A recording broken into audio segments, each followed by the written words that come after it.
Welcome to Shooting Straight with AMNF.com. I'm Frank Miniature, the editor-in-chief of the NRA's America's First Freedom. Today we're speaking with Captain Phillip Beall. He's been a commercial airline pilot with a major U.S. carrier for 38 years now. And as we've spoken before, Phillip, and we've been talking, what's surprised me most is that the fight you had to get into in order to arm pilots after September 11th, it just seems like, well, such a no-brainer to me.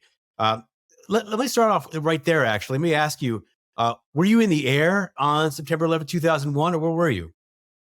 So I was not. I was actually an officer with the pilot union at my carrier, and I'd been up since about 3:30 in the morning working on some paperwork. And my wife came walking in, turned on the TV set, and I'm like, "Why'd you turn the TV on?" And she said, "Well, I just got a breaking news. It said an airplane hit the World Trade Center." And I'm like, wonder how that happened. As the screen warmed up and came on, I saw this big hole in the side of one of the towers and went, "Wow, it's crystal clear. How could you?" And about that time, I saw coming in from right to left on the camera the second airplane at the second tower, and I jumped up and yelled to my wife, "Oh my God, we're at war!" And immediately got on the telephone to the president of the pilot union secretary and said, "Call every officer for the pilot union and tell them if they're not in the air, stay on the ground because we're in a state of war. I don't know who with, but we're definitely at war with somebody." Wow. I was in Midtown Manhattan when that occurred, and one of my brothers worked with the Wall Street Journal at the time, was in a building next door. So like so many people, I was in freak out mode, hoping he was okay, and he was actually walking across the Brooklyn Bridge to it when that occurred. But I remember screaming at the same time, wait a second, why aren't these pilots able to do something about this? And why aren't the cockpits locked? And then why aren't they armed and able to fight back? What's going on here? That must have been your reaction too. And I'm wondering, even before September 11th, was that a topic at all? Well, it was a topic on my part because I was a part-time law enforcement officer, reservist for Dallas County here in Texas, and had been for nearly 2 decades at that point. And even when I was a co-pilot back in the mid 80s, I used to jokingly tell the captains I was flying with, well, if they just had one of those break glass and retrieve this in the event of a hijacking, a firearm, I could keep anything from happening bad to us. But regulators had spent the last couple of decades at least tightening up on firearms on board airplane with regard to at least pilots. Back in the 50s, up to the 50s at least, if there was first class mail on the aircraft, at least the captain had to be armed. And slowly but surely that had been pecked away at to the point where almost nobody was carrying a firearm. A very small number of them were retired federal law enforcement officers that were actually airline pilots, and they took advantage of the regulation that allowed them to. But even that was foreclosed after 9/11. So it'll take us into that point in time. So that worst day, one of the worst days in American history has occurred. And here you are in a leadership position as a pilot with a trade union, trying to advocate for some responsible policies here. So the pilot can actually, or the co-pilot can actually defend their passengers. I mean, we've already given them the power to fly that plane and put our lives in their hands as they're flying across the skies. Why can't we also empower them to protect that cockpit, to potentially save our lives in the event of a terrorist attack or what have you? It makes perfect sense to me to arm those pilots. So take us into that step. How did that begin? How did that fight go? Well, as soon as I believe Thursday, following the event on Tuesday, there was going to be a conference call with the FAA and some other people in government and the heads of the pilot unions to put their heads together and try to come up with the message that they would send to the pilots. Because if the FAA said, okay, it's okay to go back to flying tomorrow, everybody knew that the pilots would turn and look at the union leadership and say, what do you say? What do you know? Because you have access to all the information that's available to anybody that's an airline pilot. Do we go back to work or not? So I actually advocated for us broaching at that conference call pilots who were currently qualified to carry a firearm while flying. That would be persons like myself who were part-time law enforcement or people that were in the military, because military pilots routinely carry a gun, especially when they're on combat missions. So after some amount of telephone debate that was agreed to, it was advanced at that meeting. And of course, the FAA people said, absolutely not. And look, Frank, the best I can tell you is it was the beginning and the end, the same opponents, petty jealousies, bureaucrats looking to protect their turf, uh, the people you would expect to oppose it, and not the people that we would anticipate. Uh, Gun control people, they didn't oppose it. In fact, NRA helped us out with a survey that was done with an operation called the Winston Group. And that survey found that our strongest supporters, to your point, were single moms who considered themselves to be proponents of gun control because when they walk on the airplane, they already trust me with their life. And if I say I need this tool to keep them safe, they agree and they wanted us to have it. It's just a rational response to me that we want them to have that tool to protect us in that situation.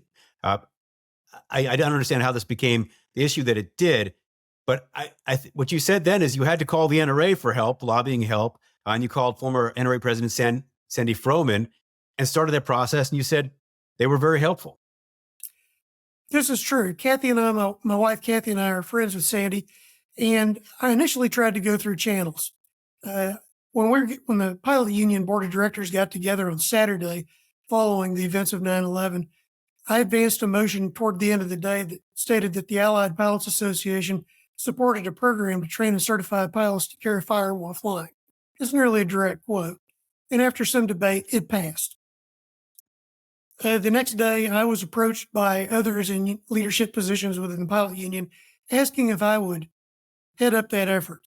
My initial reaction was great reluctance because I already was a full-time airline pilot, the chairman of the biggest crew base for my airline, 2,400 plus pilots. And I was also a part-time law enforcement officer. I hardly thought I had time to be able to take on what I thought would be a very challenging endeavor. But they did prevail upon me to go ahead and tackle the project. So on Monday, I spoke with our two lobbyists. They were a couple of former transportation department people who had last worked in the White House under the Carter administration. They were pretty clueless about how to get this accomplished. So I also tried calling my own representative's office Monday and then Tuesday and then Wednesday morning. I couldn't get anybody to even return my call.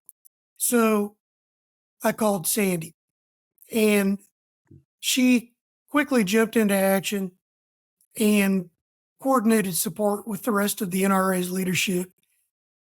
I left and went down to the pilot union headquarters from my residence at about noon to 1 o'clock that same day. After speaking with Sandy at 10 a.m., we got a phone call in the president's office while I was in there briefing him on my progress. And it was Patrick with the National Rifle Association's Institute for Legislative Action. He told me that the NRA's board had authorized him to call and ask what the NRA could do to help us with our effort. My response to that was to tell him what I've just told you about our lobbyists and their inability to get a law passed related to arming pilots. And he said, well, Captain Beall, you're in luck. NRA knows how to get a law like that passed. And so we were on our way at that point. This is why people join the NRA. They advocate for their freedom, and this is a critical component of it. But you noted that in the beginning, the Airline Pilots Association president was somewhat opposed, if not completely opposed at first, to arming pilots. So that would be the big pilot union that advocates for 2 or 3 airlines that are similar in size to the carrier that I fly for. He did testify that he couldn't be both Sky King and Wyatt Earp. I don't know if he was personally projecting or if that was a position that was prevailed upon him by the AFL-CIO or some other group. I really don't know what his motivation in that was. I knew that I could fly the airplane and defend myself, and the alternative was certainly unacceptable, to use my bare hands. And so we quickly set about not only becoming the chief advocate for pilots to be armed. But there was another outfit that was formed called the Airline Pilot Security Alliance. Some people who I became very good friends with formed that group, and it was an umbrella organization that offered representation to those that were feeling they were neglected by the process. So we had my carrier represented by my pilot union, and my pilot union was fully on board. You had these other large airlines, their pilots were not being represented adequately. And so they joined APSA. And APSA, working with the uh, other entities and the Allied Pilots Association, we all worked together with the NRA to affect something that basically nobody told us that we would succeed at. There was not one person that told me, hey, you know what? I think you're going to be able to knock this one out of the park. Not a single person. But with NRA's help, we were able to get it done.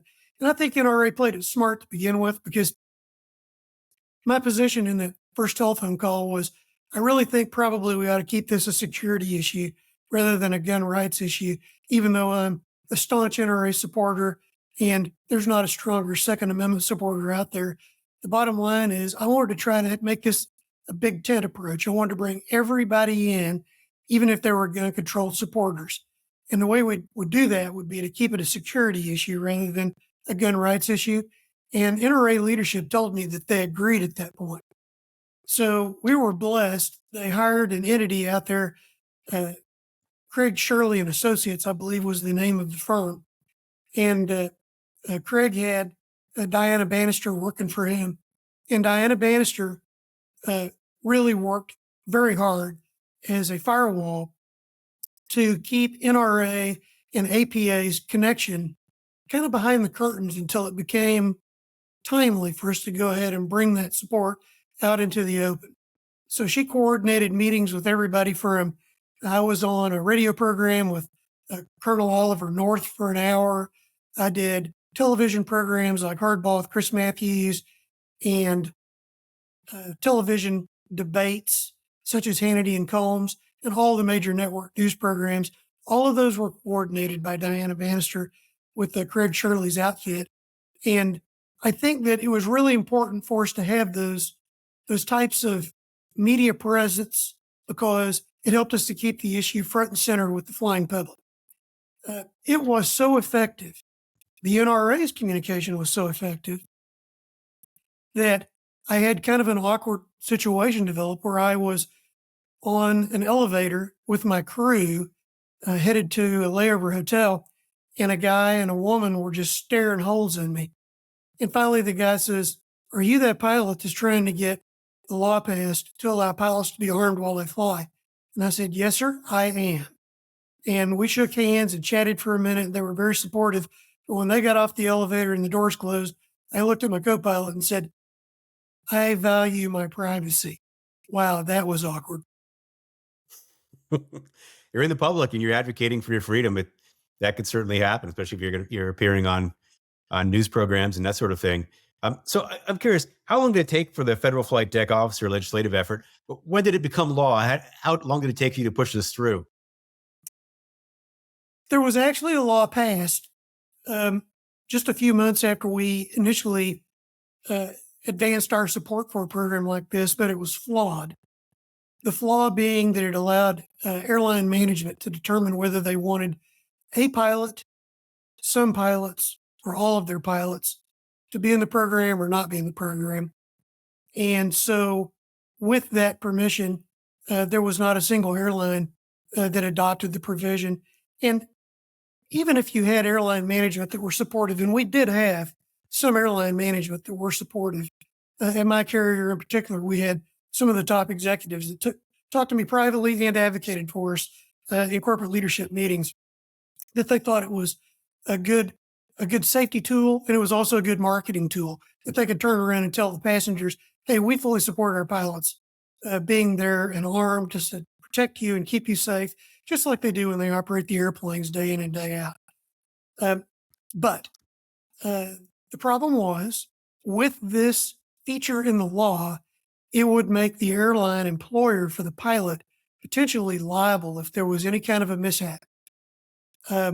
Even something characterized as a mishap when it was not a mishap.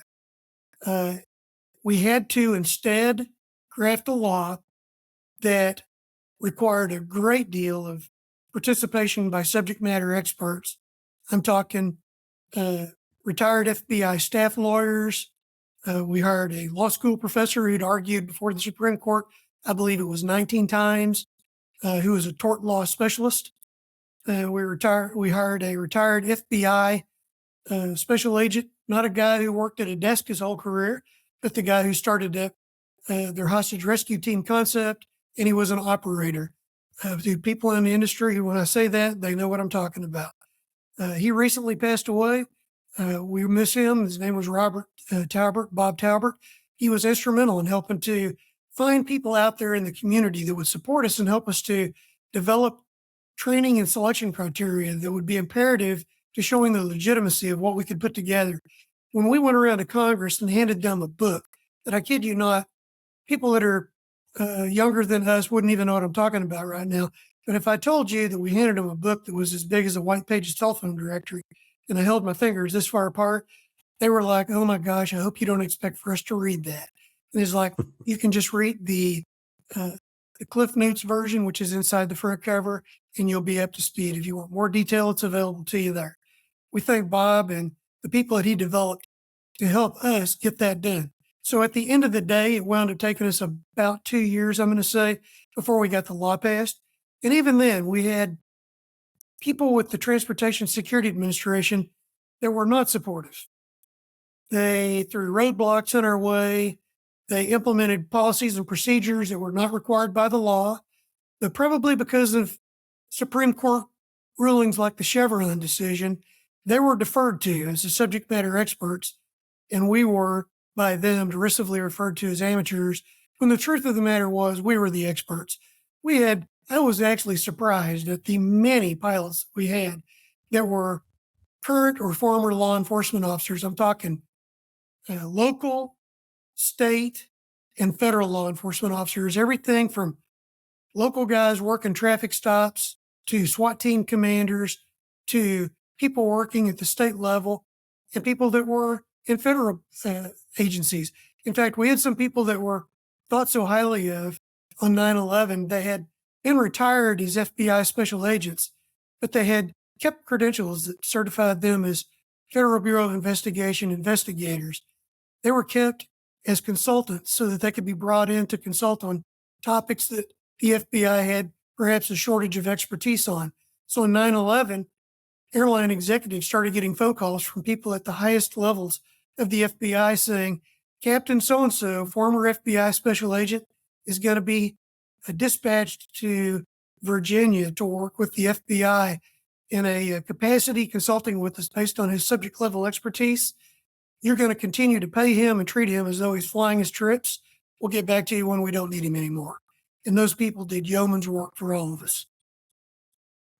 Well, so you brought in experts. It makes sense. And it makes sense to me that people, pilots should be able to opt in or not. We're a free nation and they shouldn't be forced to do that, but they certainly should have the opportunity to protect us in that situation. It makes all the rational sense in the world to me. So after 2 years, this goes in and then a training program starts, right? And what is that training like? So the training program was actually, I'm not 20 years after the fact, I can go ahead and divulge some of this information that at the time I kind of had to keep close hold, but it was actually designed by the FBI. The FBI anticipated that they were going to be the agency charged with taking the program because they could stand it up fast. So they told their firearms training unit, develop a program quickly and get it up and running so that if the president tells us to do it, we can get started like yesterday. I started getting packages in the mail with no return address and opening up and finding contents inside that were on plain paper, but very authoritatively written. I knew that this was professionally developed. I got a support package in the mail from an organization at the time. I'm not a military guy, so I was not familiar with the Blackwater Training Center or Eric Prince or Blackwater, but I got a package in the mail that was signed by a retired admiral saying that they had taken a staff secretary who was in her early 20s, had never fired a gun before, and ran her through this training program, and that they would certify and they would testify before Congress in support of this program as an advocate as it being perfectly suitable for training a pilot to defend the cockpit of an aircraft. So we had a lot of support behind the scenes we didn't even know about until I started getting phone calls. Captain Beall, you don't know me, but I'm so-and-so. Or I started getting things in the mail from people from Washington, D.C. or Herndon, Virginia, and all these different places. We had a lot of support, and we needed every bit of it because for every bit of support that we had bureaucrats who were calling us amateurs that were opposing us because they wanted to hire 100,000 federal air marshals, not have armed airline pilots. Now, in retrospect, everybody is in agreement today that it's the most economical federal program ever in the existence of our federal government. Initially, the cost per mission for an airline pilot fully allocated was about $15 per flight. It's much more than that for a federal air marshal. It's up to about $20 a flight now, as I understand it, for an airline pilot to operate who's a federal flight deck officer. But I'm an advocate for FAMs, federal air marshals. We should have as many of them as we can afford. But what I told these senators when I was in these meetings with them, oftentimes one-on-one with them and a chief of staff or a legislative aide, taxpayers can't afford to have 2 federal air marshals in first class on every flight that we operate every day. It's just too many people. It's too many revenue seats lost.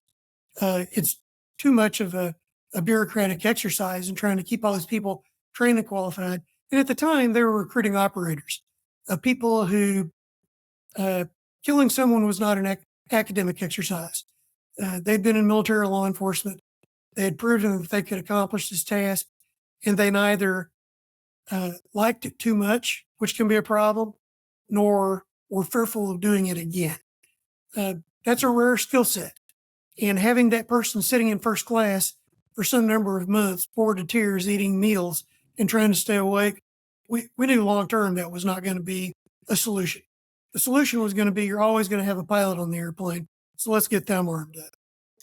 Well, I've spoken to U.S. Air Marshals before, and they've told me they have to fly and coach, which flying and coach for a living, it doesn't sound like a fun occupation to me. And then if I'm going to take the terrorist point of view for a minute, finding the U.S. Air Marshal, if you have several terrorists on board somehow, and taking him out or her out, seems easier to me than getting through the cockpit door to the pilot. And even if they can take him out or not, wouldn't you want that pilot then to be the next line of defense? It's so rational that I can't understand the arguments they were using to impede you on this whole fight. Right. Well, I can't tell you who the people were that were advocating for it, but there was a drumbeat to move air marshals out of first class and back into coach. It had to do with an expense. I don't know whether it was lost revenue to the airline or if it was the federal government and what they were paying for those seats in first class. But the truth of the matter is, I want them as close to the cockpit door as possible. If they can't be sitting on either side of the cockpit door, then we want them to be as close to it as possible.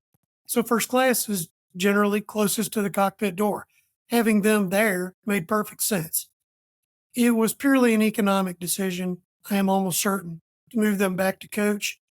I see no tactical advantage, but we always advocated arming pilots as one of the many layers of defense. And so we've got federal air marshals on some number of flights. We've got hardened cockpit doors. We've got enhanced screening.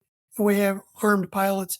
And now just recently, Ellen Saraceni, the husband of one of the pilots who was killed heroically on 9/11, she's been an advocate for all these many years. They finally passed a law mandating secondary barriers, which is going to require very soon that aircraft have deployable nets that can be secured across the opening that goes between first class and the flight deck door so that that can be put up as a barricade so that nobody can take off running and try to leap over things that we've placed in their way in a timing exercise running for the flight deck door. These secondary barriers made sense then. Airline management successfully lobbied against them because of the expense.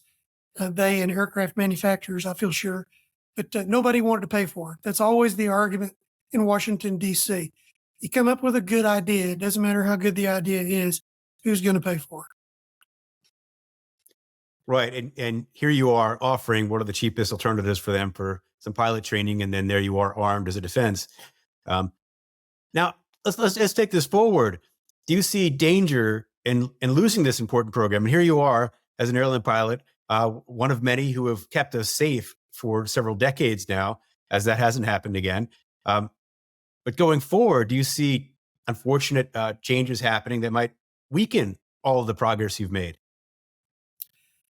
Well, to be clear, uh, one of the standard operating procedure tenets is that a participant in the program cannot divulge that they participate in that program.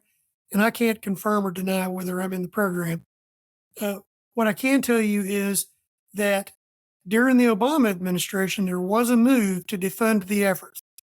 And my concern is that if we don't get Donald Trump in there for another 4 years, the pressure will be on by a Harris administration to defund the FFDO program so that they can send the money elsewhere. Look, it's not a large amount. It's like $20 million a year. I mean, that's such a small dollar figure in the overall scheme of things. That's a small figure to a billionaire. That's less than they spend to operate a business jet for a year. So it makes no sense to me to make it go away, except that they automatically have got uh, a real angst about guns. They don't like guns. They don't like talking about guns. They don't like the word guns. Notwithstanding the fact that Harris and Waltz claim that they own guns and that they're Second Amendment supporters. I had a lot of people tell me that they were Second Amendment supporters, but they wouldn't support pilots defending our passengers. So those are contrary to me. Don't understand the logic. The Second Amendment isn't about duck hunting. It's about being able to defend yourself, defend others, and prohibit a tyrannical government from being able to exert its will on us. Now, 30 years ago, people would have laughed me out of the room if I said that. I did say it. I say it today. It's become much more accepted. Honest academics, law school professors that really dive deep into the material come back and say, boy, it's an inconvenient truth, but that's in fact the primary reason for it. Well, do we trust the individual or not? And unfortunately, yeah, Kamala Harris does not trust the individual, and too many in her party do not. Um, and if we don't, here we lose this basic defense. Just to name one thing, the battle you fought for so long, we could lose that. So there we are. So thank you for all your advocacy and all you're doing. And anywhere people can find you, or something else they could be doing. So we continue the effort.